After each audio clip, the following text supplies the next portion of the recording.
Ayo bawa harta ke surga. Dukung pembangunan sekolah Islam Mufid dengan donasi ke rekening atas nama Yayasan Muflih untuk Islam dan Dakwah.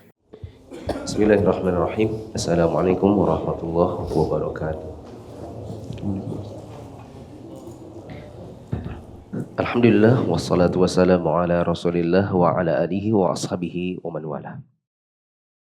Kita masuk dalam hadis ke-140, masih dalam bab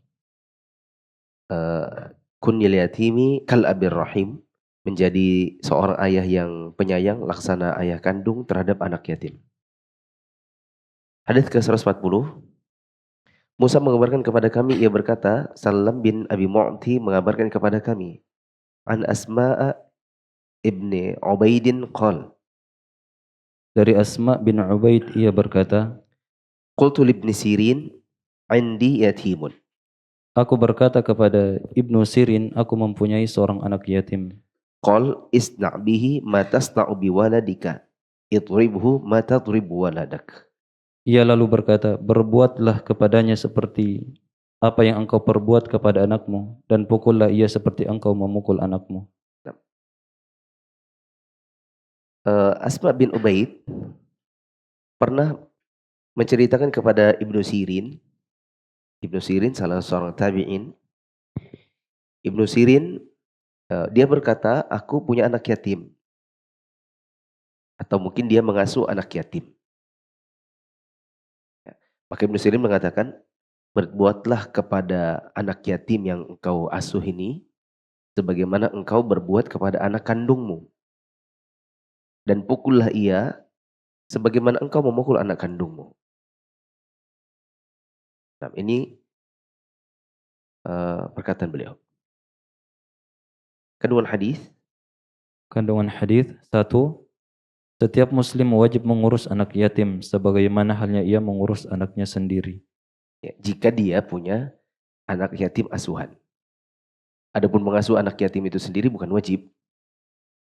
Ya, di sini dikatakan setiap muslim wajib mengurus anak yatim sebagaimana halnya ia mengurus anaknya sendiri. Maksudnya adalah bila punya anak yatim asuhan. Adapun mengasuh anak yatim sendiri, kita tidak diwajibkan. Ya, tapi kalau kita punya, maka kita diperintahkan untuk mengurus seperti anak kandung. Bagaimana kita mengurus anak kandung? Seperti yang kita sudah sampaikan di pertemuan sebelumnya, bukan hanya dengan memberi makan, tapi juga mengasuh dia, mendidiknya, memberi pakaian, memberikan arahan, mengajarkannya adab, mengajarkannya agama. Ya. Yang kedua, 2. Arahan dari seorang tabi'in Ibnu Sirin rahimahullah kepada seluruh kaum muslimin mukallaf agar mengurus anak yatim dan memperlakukannya seperti anak sendiri. ya, kurang lebih seperti nomor 1. Ini arahan dari Ibnu Sirin bahwa siapapun dari kaum muslimin yang mengurus anak yatim, hendaklah dia memperlakukan anak yatim tersebut seperti memperlakukan anaknya sendiri. Dengan berbagai kewajiban kita sebagai orang tua. Ada faedah dari Asy-Syaikh As-Sa'di. Bantu mencatat. Di surat Ad-Duha ayat 9. Di surat Ad-Duha ayat 9, Allah mengatakan, Fa'amal yatima fala taqhar. Adapun anak yatim janganlah kamu hardik. Kata Asy-Syaikh As-Sa'di, ya, di antara tafsir makna ayat ini, wasna' bihi kama tuhibbu an yasna' biwaladika min ba'dik. Wasna' bihi kama tuhibbu an yasna' biwaladika min ba'dik. Nanti teman-teman cari sendiri di tafsir As-Sa'di. Kata beliau, perlakukanlah anak yatim sebagaimana kalau kamu wafat dan anakmu jadi yatim, kamu ingin dia diperlakukan demikian. Berlakulah kepada anak yatim. Wasna' bihi kama tuhibbu an isna'a biwaladika min ba'dik. Perlakukanlah anak yatim itu sebagaimana kamu senang untuk diperlakukan kepada anak kandungmu sendiri min ba'dik, setelah peninggalmu. Min ba'dik, setelah kamu mati. Sebagaimana kalau nanti kamu sudah mati, anakmu jadi yatim, kamu senang kalau anakmu diperlakukan orang seperti itu, maka perbuatlah kepada anak yatim yang kamu pelihara seperti itu. Tentu kalau kita nanti mati, kita pengen anak kita ada yang ngasuh kan? Kalau kita punya anak masih kecil-kecil, tiba-tiba kita wafat, kita sangat senang kalau ada yang menyayangi anak kita. Apalagi istri kita misalnya tidak bekerja. Kita kepengen anak kita jangan sampai terlantar, jangan sampai menjadi berandal. Kita pengen anak kita diasuh orang. Maka kata Syekh Sa'di, perlakukanlah anak yatim yang kamu asuh sebagaimana kamu senang kalau seandainya anakmu diperlakukan orang demikian. Wasla' bihi kama tuhibbu an yasta'a biwaladika min ba'dik. Catat yang ketiga, tidak ada di situ. Diperbolehkan memukul anak dengan pukulan mendidik. Diperbolehkan untuk memukul anak dengan pukulan mendidik tanpa meninggalkan bekas dan cacat. Tanpa meninggalkan bekas, cacat, dan luka. Ini kita ambil faedahnya dari pertama hadis Nabi SAW yang kemarin kita sebutkan. Ya, muru auladakum bisolati wa hum abna'u sab'i sinin. Perintahkan anak-anakmu untuk mengerjakan sholat ketika mereka berusia 7 tahun. Wadribuhum laha wa hum abna'u 10. Dan pukul anakmu ketika di usia 10 tahun dia belum mau sholat. Ya. Ini menunjukkan bahwa Nabi SAW menyuruh kita untuk memukul anak kita. Tetapi catatannya haruslah pukulan yang sifatnya mendidik. Tidak boleh sampai meninggalkan bekas. Ya. Seperti dipukul pakai apa ya? Misalnya disayat. Ya. Oh, zaman dulu kita begitu. Zaman dulu bapak-bapak kita mungkin gitu. Ya, saya lihat bapak saya di sini itu ada kayak luka bakar. Ya. Saya tanya, apa ini, Pak? Zaman kecil kan? Ini dulu dipukul sama kai. Maksudnya dipukul sama bapaknya kai. Itu ada luka bakarnya. Nah, dipukul itu pakai benda yang panas lah gitu. Ya. Tapi itu zaman dulu. Ya, mungkin ketidaktahuan orang di zaman dahulu. Untuk mendidik anaknya dia meninggalkan bekas. Nah, itu nggak boleh. Ya. Meskipun maskusnya baik. Kemudian tidak boleh meninggalkan apa tadi? Nah, luka. Atau juga sampai menjadikannya cacat. Ya, disundur rokok. Sebagian orang tua yang awam-awam itu anaknya kecil-kecil disundul. Itulah disundut cucuk pakai rokok. Ya, bahkan ada yang diinjak sampai cacat tangannya. Jarinya lari gitu misalnya. Ini haram hukumnya. Oh, catat juga. Tidak boleh di bagian wajah dan kepala. Tidak boleh di bagian wajah dan kepala. Kata Nabi SAW, "Wa idza darabtum fala tadribul wajah." Apabila kalian hendak memukul, maka hindari bagian wajah. Karena wajah itu pusat Wajah dan kepala itu pusat akal. Dan akal adalah 1 dari 5 yang kita diperintahkan untuk menjaganya. Maqasid syariah menjaga 5, 1 dari 5 ini adalah akal. Apa saja yang 5 itu? Agama, saya biasanya kasih singkatannya, agama, jiwa, nasab, akal, harta. Kalau disingkat jadi apa tuh? Jannah. Ya, disingkat jadi jannah. Atau enggak ajnah. Agama, jiwa, nasab, akal, harta.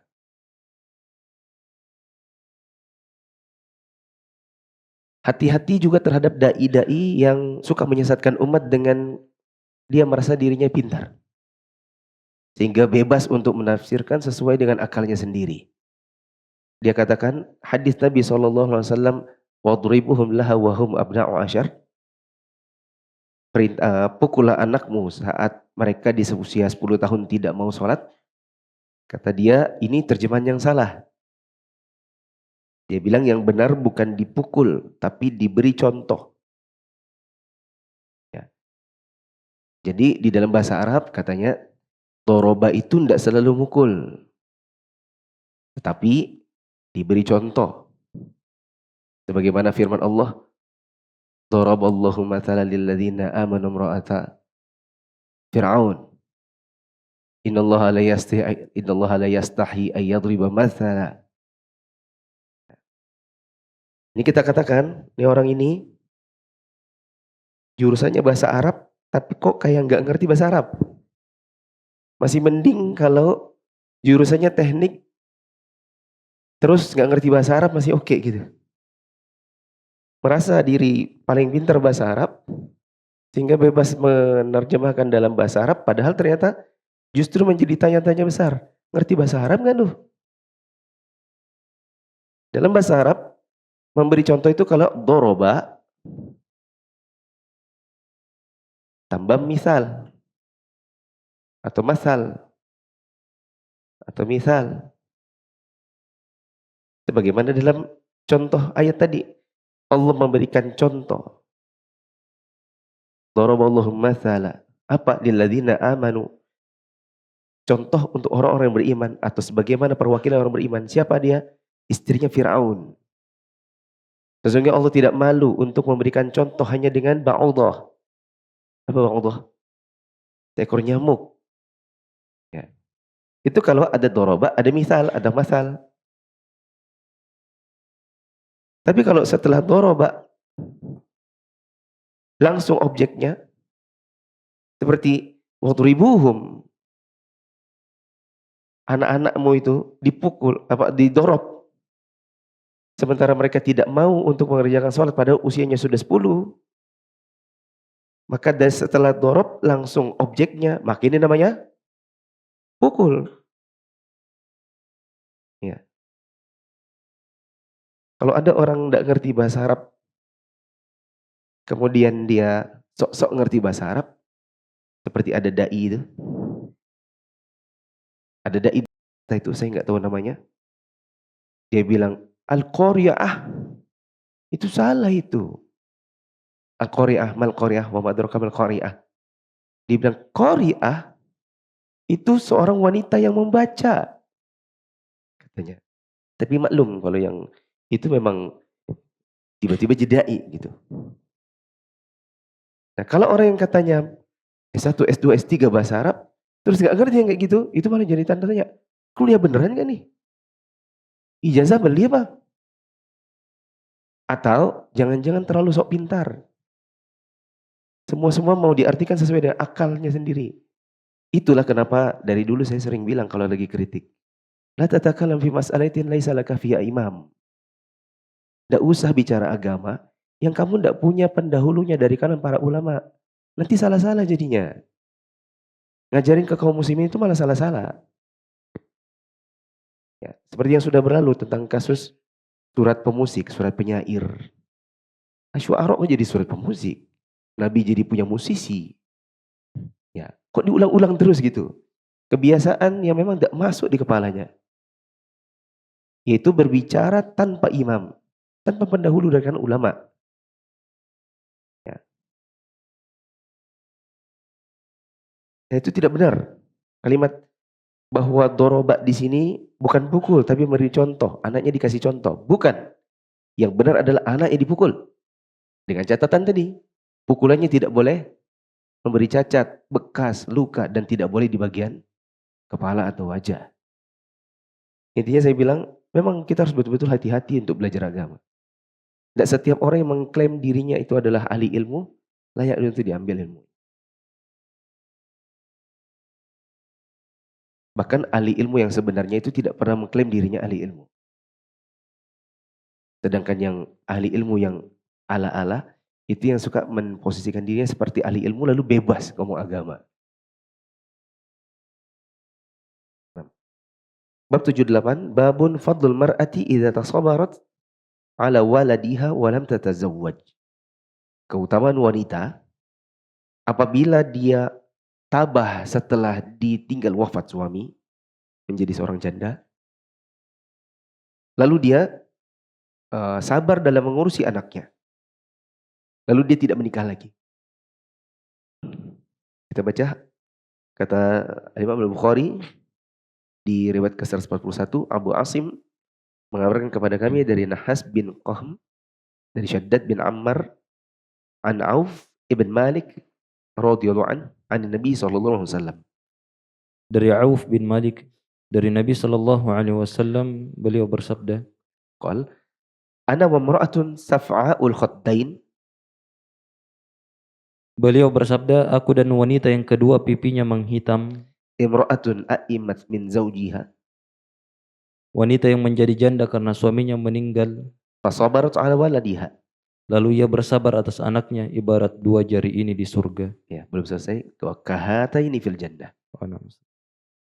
Penjelasan kata, saf'atun sejenis warna hitam tapi tidak banyak. Maksudnya wanita tersebut sibuk bekerja dan tidak sempat berdandan hingga wajahnya berubah menjadi hitam karena sangat berat menanggung hidup untuk mengurus anak-anaknya sepeninggal suaminya. Berarti saf'ah itu bahasa kekiniannya apa?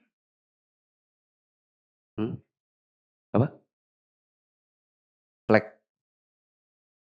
Flek hitam. Wanita-wanita yang karena semakin tua, sibuk kerja, tidak sibuk dandan, itu di pipinya banyak apa namanya? Flek-flek. Ya. Aimat menjadi janda, tidak lagi mempunyai suami. Ya. Kata Nabi SAW, aku dan wanita yang kedua pipinya menghitam, wanita yang dia sabar untuk menjadi janda setelah wafat suami, kemudian dia bersabar untuk mendidik anak-anaknya tanpa menikah lagi. Maka aku dengan dia kahataini fil jannah. Aku dengan dia seperti dua jari ini. Ingat kemarin Sufyan yang menjadi perawi terlupakan, ragu antara jari tengah dengan jari telunjuk serta jari telunjuk dengan jempol. Kandungan hadis, penjelasan tentang keutamaan wanita yang ditinggal wafat suaminya, yang tidak berhias dan tidak menikah lagi karena ingin mengurus dan mendidik anak-anaknya hingga kesegaran wajahnya menghilang. Afwan. Sebelum kita masuk di kandungan hadis, catatan kaki 145. Kata penulis hadis ini hasan li ghairi. Sanadnya dhaif. Nahas itu dhaif. Syekh Al-Albani menganggapnya lemah riwayat ini dalam Ad-Dhaifah. Tapi di bagian bawah hadis ini diperkuat oleh hadis Abu Hurairah dan riwayat mursal dari Qatadah, riwayat Abdur Razzaq. Maksudnya untuk riwayat ini, wanita yang kedua pipinya flek-flek hitam, kemudian jadi janda, sabar ngurus anak, kemudian ibarat dua jari ini di surga, riwayat ini dhaif. Tapi meskipun dia dhaif, dia tetap bisa diperkuat dengan riwayat yang lain, yaitu riwayat yang sudah beberapa kali kita baca di 133. Riwayat 133. Yang paling pertama. Kata Nabi SAW, Ana wa kafilul yatim fil jannati kahataini. Aku dengan orang yang mengasuh anak yatim di surga seperti ini. Dua jari beliau. Nah, ini kan umum. Hadis 133 ini sahih. Hadisnya umum. Maka meskipun di bagian 14, berapa tadi?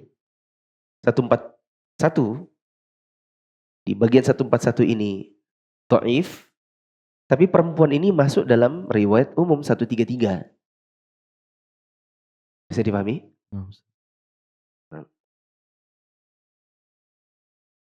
Begitu juga di riwayat 135. Kata Nabi SAW, ya, Ana wa kafilul yatim fil jannati hakadha. Aku dengan orang yang menanggung anak yatim, maka dia dengan aku di surga seperti ini. Juga ada di riwayat yang 153. Maaf, di riwayat 132.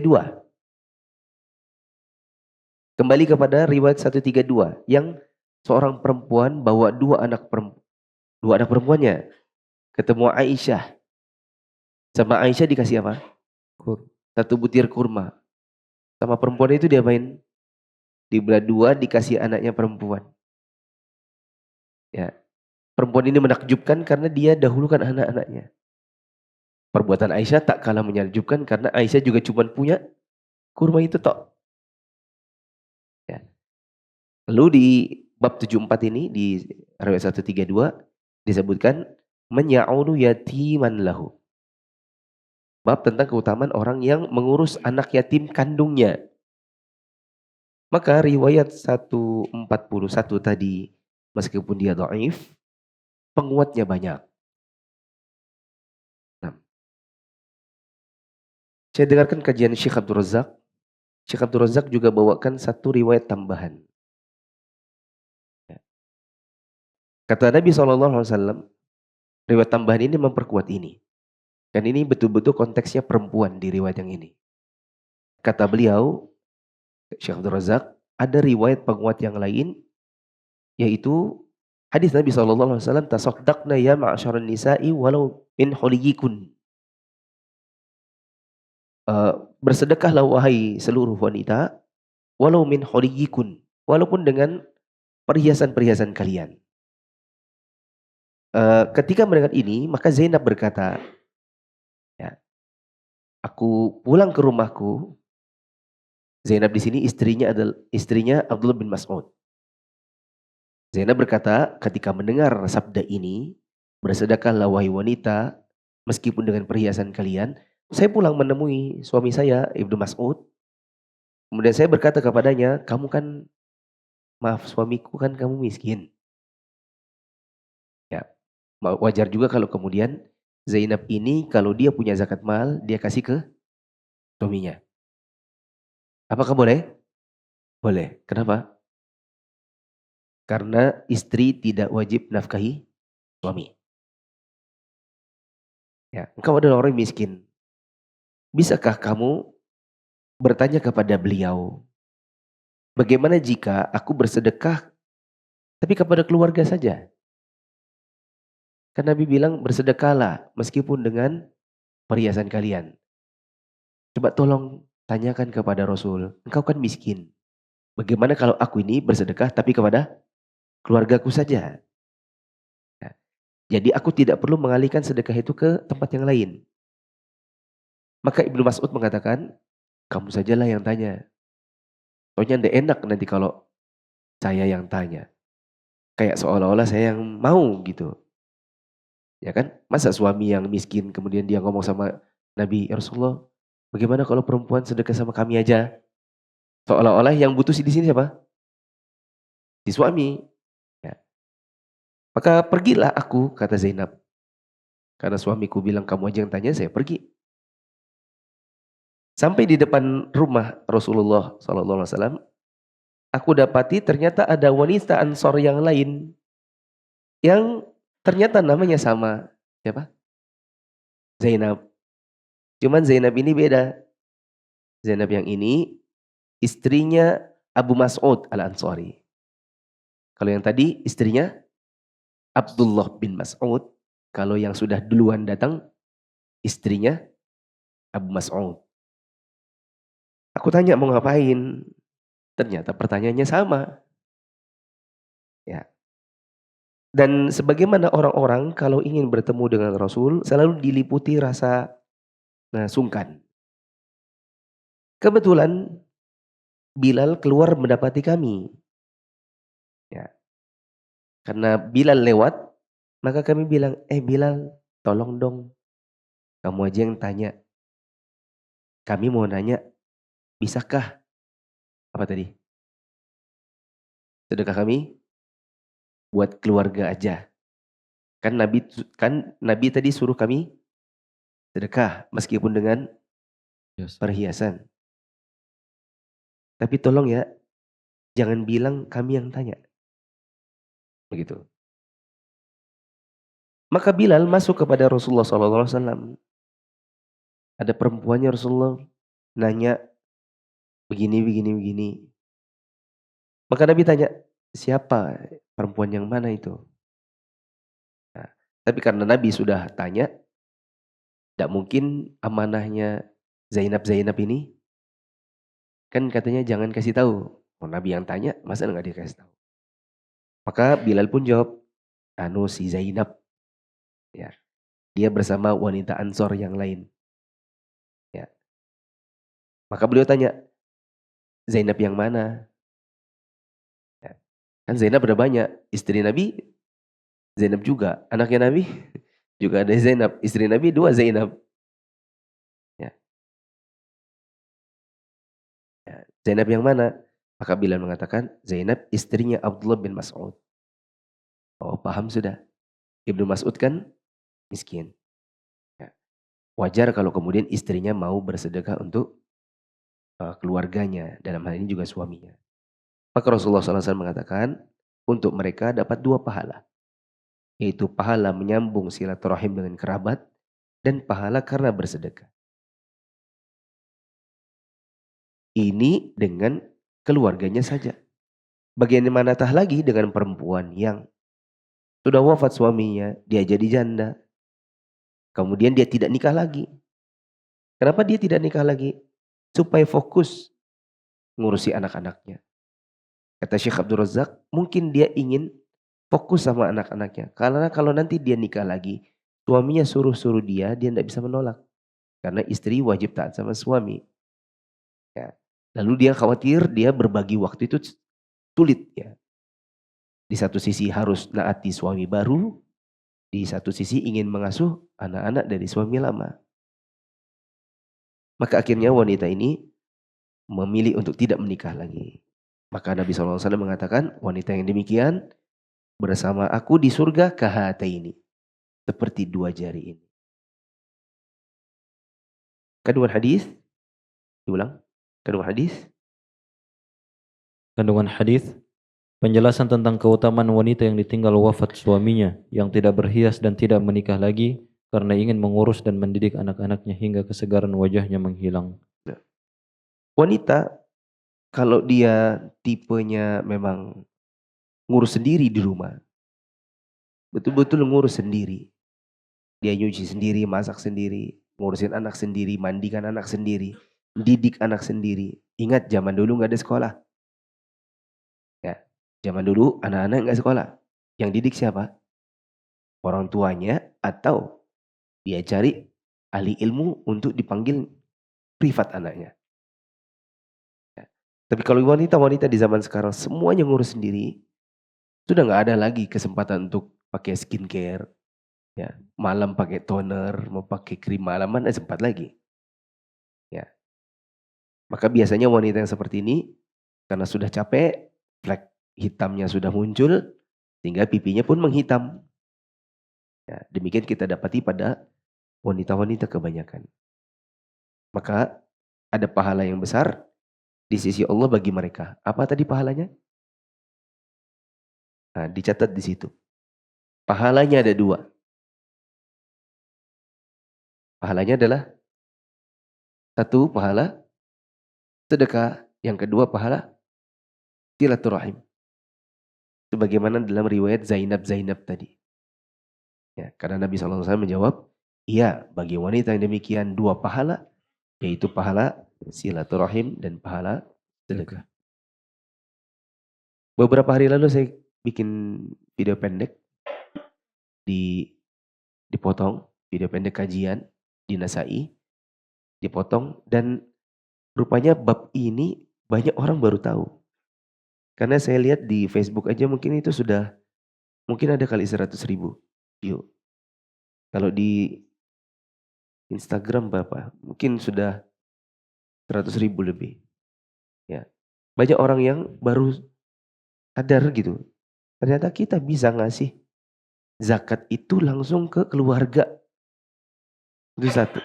Dipikir keluarga nggak dikasih. Yang kedua, kalaupun ngasih ke keluarga, dipikir sama aja kayak ngasih orang miskin yang lain. Ternyata dia dapat pahala 2. Pahala sedekah dan pahala silaturahim. Ya. Oh, kira ini tuh ya biasa aja. Bahkan ada yang komen wajib amil. Ini kekeliruan besar. Gak ada syariat wajib ke amil. Bahkan kalau kita kasih ke keluarga langsung dan dia adalah mustahik, itu bisa jadi lebih pahala daripada kasih lewat amil. Ya, dibikin artikelnya. Keutamaan lewat amil 1, 2, 3, 4, 5. Boleh langsung kasih ke orang kalau tidak ada amil. Dikirim orang itu bayarin ke amil. Ya. Sama kayak tulisan tentang pajak. Pajak itu dibikin kayak seolah-olah orang wajib bayar pajak. Biasanya yang nulis tentang kewajiban bayar pajak itu adalah masyayikh yang duduk di dirjen pajak. Yang kerjanya di dirjen pajak, tapi masyayikh. Terakhir 79. Babun adabul yatim, mendidik anak yatim. 142. Muslim mengabarkan kepada kami, ia berkata Syu'bah mengabarkan kepada kami, an Shumaisah al-Atakiyah qalat. Dari Shumaisah al-Atakiyah ia berkata, Dzukira adabul yatimi 'inda Aisyah. diceritakan di hadapan Aisyah tentang mendidik anak yatim. Faqalat inni la adribul yatima hatta yanbasita. Lalu ia berkata, sungguh aku memukul anak yatim hingga ia terbentang. Ya. Perkataan, penjelasan kata? Penjelasan kata, yanbasit maksudnya ia hingga ia terkelungkup. Apa sih ini? Tertelungkup. Nah. Yanbasit maksudnya ia tertelungkup di atas tanah karena marah dan tidak senang dengan apa yang ia perbuat. Aisyah punya anak-anak keponakan. Yang keponakan-keponakannya sebagainya yatim. Ya, maka dia pun mengasuh anak-anak yatim dari kalangan keponakan. Ketika diceritakan ya, tentang mendidik anak yatim, maka Aisyah komentar, sungguh aku pukul anak yatim sampai tertelungkup. Sampai dia terbelentang. Ini kalau ngaji sendiri, ya, nggak pakai guru, antum bayangkannya kayak apa coba? Betul-betul dihantam mana itu, ya kan? Sampai yakin benar. Makanya saya bilang antum kalau nggak mau ngaji, baru hanya karena disuruh nyatat, ayo catat. Terus males, apa-apaan? Kita ini sudah tua, apa disuruh nyatat? Sekarang antum nggak mau, oke antum baca sendiri, ngartikan sendiri, yakin antum bisa sesat. Antum bisa jadi kayak orang Syiah. Karena orang Syiah itu kalau baca ini, bagaimana mereka ada yang berkomentar di Al-Adabul Mufrad, ada riwayat Bukhari, Aisyah itu kejam. Ya, mereka bilang, soalnya Aisyah itu mukul anak yatim sampai tertelungkup. Kayak apa kira-kira Aisyah itu kayak apa membanting anaknya? Dibanting, dipeteng, ya baru di smackdown. Ya. Soalnya sampai terkelungkup gitu. Jadi gimana ini memahaminya? Catat. Kalau tidak mau nyatet nggak apa-apa. Tapi nanti jangan di luar ngomong, kajian. Apa-apa catat. Ya. Dalam bahasa Arab, inbisat itu ada beberapa makna. Al-inbisat itu maknanya satu, al-inkhidha' wal-i'tidal. Yaitu tunduk. Yang kedua namanya mail, yaitu condong. Bisa juga diartikan al-imtidad 'alal ard, yaitu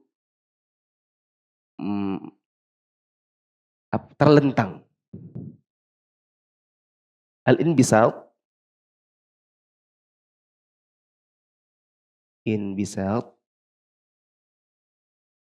seperti yang hatta yanbasita tadi itu, terbentang itu bisa dimaknai dengan beberapa makna.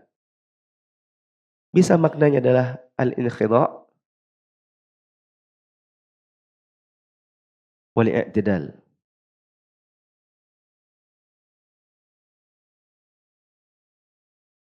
Itu artinya tunduk. Kalau bahasa kita nurut. Apa nurut? Patuh.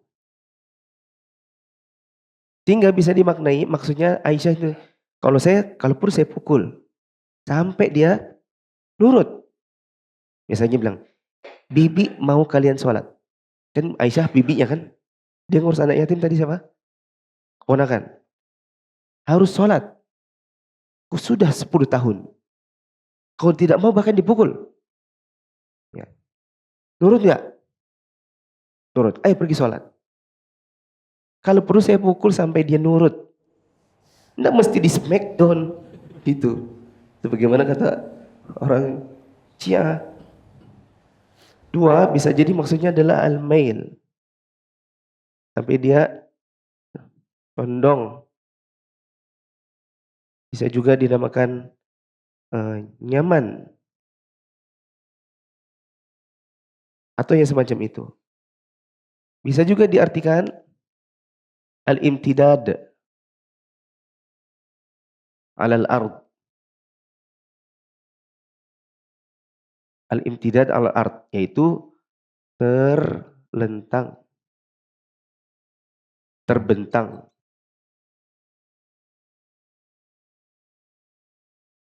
Kayak apa anak terlentang? Biasanya anak kecil kalau dimarahin kayak apa?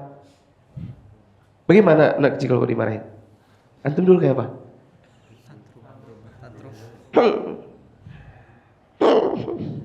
Maksudnya kan? Habis itu langsung dia bilang gitu. Nangis-nangis. Ya, kalau perlu dipukul sampai dia nangis-nangis, sampai dia, kan antum enggak tahu ya kalau saya itu kecil, habis itu sampai kaki tiduran gini, kaki itu tendang-tendang dinding. Minta uang kaki. Sampai capek, udah dikasih. Sampai nangis ya. Sampai ketiduran. Ya. Jadi maksudnya adalah dididik, kalau perlu sampai dipukul, sampai nurut, sampai dia terbentang, kalau perlu sampai nangis terisak-isak. Yang penting dididik. Tidak mesti kemudian dimaknai Aisyah kejam.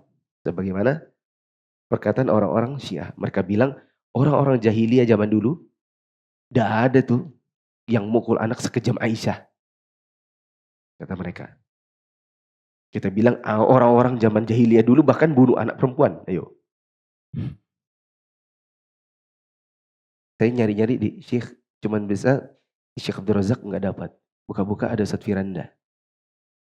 Tapi nggak dapat juga. Yang saya pertanyakan adalah, ini kan kata Aisyah, la atribu, pakai fi'il mudhari'. Fi'il mudhari' ini kan bisa sedang, bisa akan.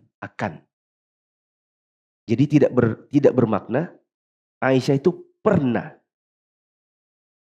Tapi akan atau sedang atau nantinya. Sehingga kita bisa memaknai, saya akan pukul anak yatim jika dibutuhkan. Tapi tidak bermakna saya pernah memukul sampai dia terbentang. Kalaupun kita mau bilang terbentang artinya sampai dia betul-betul kayak terkapar. Ya. Ketika di sini lafaznya pakai la adribu, saya betul-betul akan, itu bermakna Aisyah tidak pernah, tapi kalau dibutuhkan suatu saat akan memukul anak yatim sampai anak itu betul-betul nurut, kalau perlu sampai terkapar jikapun dibutuhkan. Tapi di sini ada banyak makna. Ya.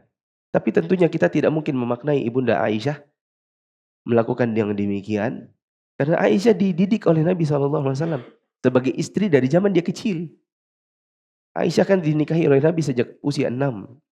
Digaulinya di usia 9 setelah dia haid. Dari masa dia kecil, dia dididik oleh Nabi SAW sendiri. Ya. Dan didikannya Nabi itu tidak pernah mukul yang menyakitkan pada bagian wajah. Ya, apalagi sampai terkapar. Gitu. Jadi ini perkataan orang sesat yang memaknai Aisyah itu kejam. Baru kita bilang juga sama antum-antum ini, kalau malas nyatat, di sini nggak ada catatan antum. Buku ini hadir di rumah antum, dibaca di rumah antum. Anak antum memaknai, Aisyah ini dipukul ya anak kecil sampai terbentang. Anak yatim itu apabila dia dididik, maka bisa jadi dia memiliki kelebihan di masa mendatang. Bukankah Nabi Muhammad juga yatim? Bukankah Nabi Isa lahir tanpa ayah? Ya. Bukankah Imam Syafi'i dan banyak ulama yang lain, ya, mereka tumbuh dalam ketiadaan ayah, tapi betul-betul dididik. Wallahu a'lam. Ada yang bertanya?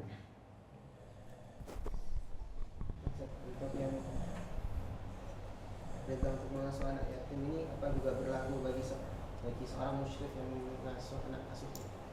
Iya. Kalau ada musyrif pondok, kebetulan pondoknya Darul Aitam, panti asuhan anak yatim. Ya, si manajernya, si musyrif, kakak kelasnya. Terus dia berusaha untuk, mungkin ada anak yatim yang betul-betul dia fokus karena ini kelihatan anaknya berbakat, pintarnya iya, sopannya iya, patuhnya iya. Terus dia betul-betul didik. Kadang dia berbagi duit sama anak itu. Ya, maka ini insya Allah termasuk. Masuk dalam keumuman ana wa kafilul yatim kahata ini. Saya dengan yang mengasuh anak yatim kayak begini.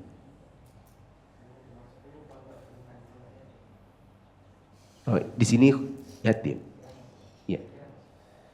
Kira-kira masuk wallahu a'lam enggak. Kecuali di dalam situ ada yang yatim. Ada bertanya? Demikian subhanakallahumma wa bihamdika asyhadu an la ilaha illa anta astaghfiruka wa atubu ilaik. Insyaallah besok terakhir. Assalamualaikum warahmatullahi wabarakatuh.